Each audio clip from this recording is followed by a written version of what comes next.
I want to talk a little bit more about going back to the Gnosticism, because I see it all around us in society and the church today, especially in Christianity.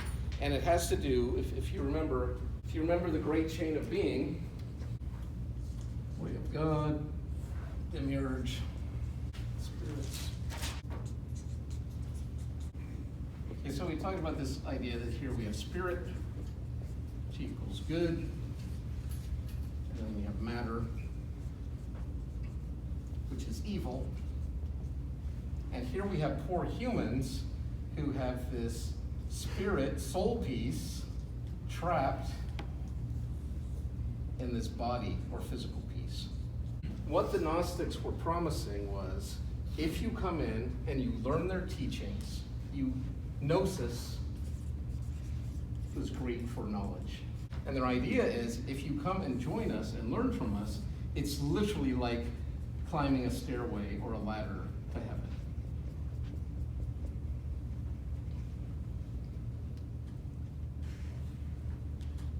And we see this, a lot of this happens, for example, at St. Catherine's Monastery, we had this guy named Abbot Johannes Climacus, which literally is like John the ladder climber. Let's see if I can pull up a quick image for you. He wrote a book called The Ladder of Divine Ascent. So I actually got to see this painting at the Getty. They did a tour. And so here you have this ladder of divine ascent, and each rung represented like a different vice to overcome or virtue to accomplish. So this might be overcoming lust, overcoming pride, overcoming anger, overcoming selfishness. And then these might be being truthful, being giving, being joyful, like the fruit of the Spirit, these sorts of things. So you have your do rungs and your don't rungs. And here's Johannes Climacus. He's almost there. Here's Jesus. He's like, you're almost there, buddy. You can do it. And then the saints down here are praying you up, and the saints above are praying you up. But the evil one and his minions are trying to pull you off. And that's through temptation, vice, those sorts of things. And then if you fall off, game over, you're going to the bad place.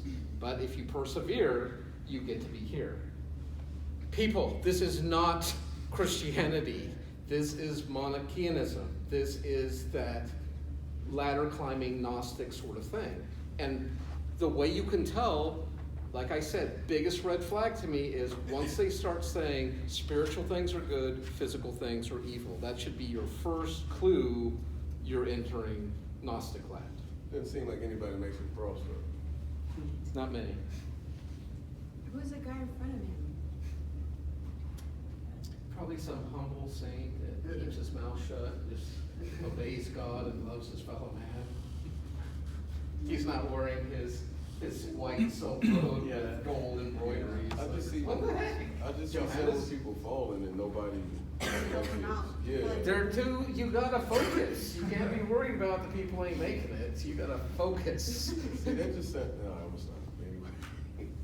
Aren't there some like monasteries or whatever that you like climb on your knees to get to? Like I feel like that's a very much like a you punish yourself, you punish the flesh so that you can be more spiritual kind of thing. And that is what we call asceticism. And asceticism has this view of the human. A spiritual man or woman would be someone who has starved the flesh and fed and nurtured the spirit.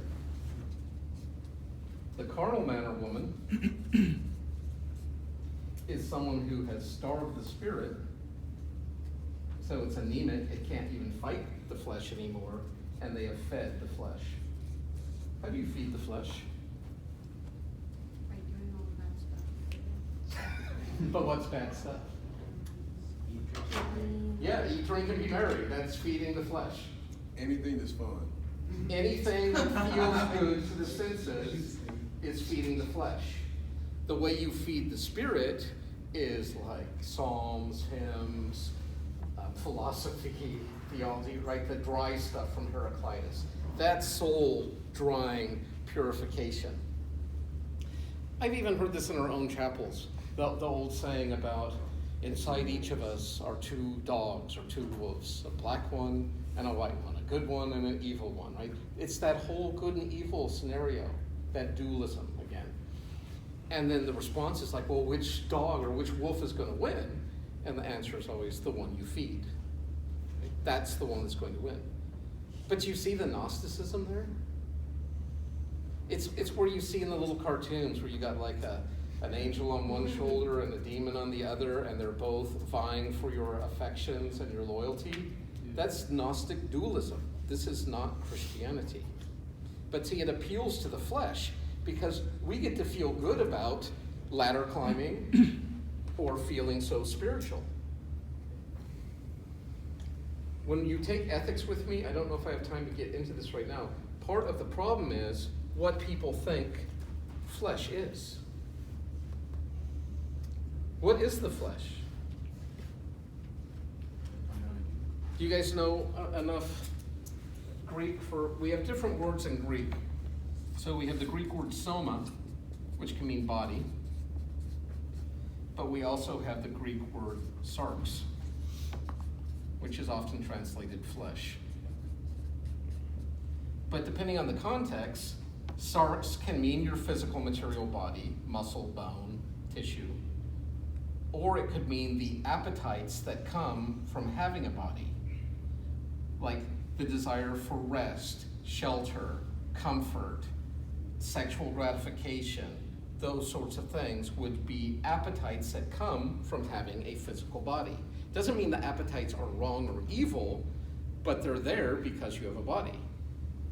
If we start saying either of these equals evil, we run into huge problems because I believe Romans 8:3 tells us Christ came in the sarx, in the flesh.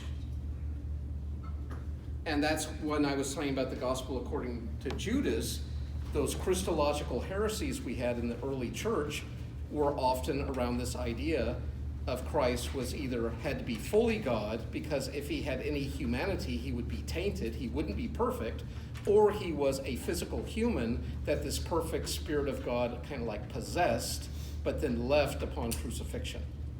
And so, but both of those are in grave error, at least for my understanding of the scripture, where the scriptures teach us about the God-man, right?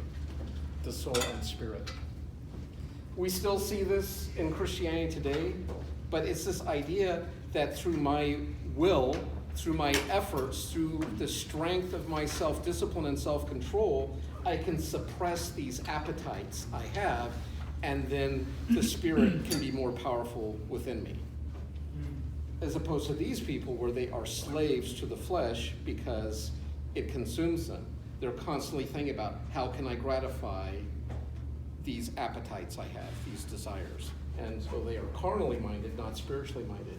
And then later, LaHaye and others in his book like Spirit-Controlled Temperament, they would basically be like, this is like the throne room of your heart. And the question is, who's sitting on the throne? In this scenario, self is sitting on the throne. And even if you are a Christian, Jesus is not in control. But the Spirit-led life has Jesus sitting on the throne, and the self is subordinate.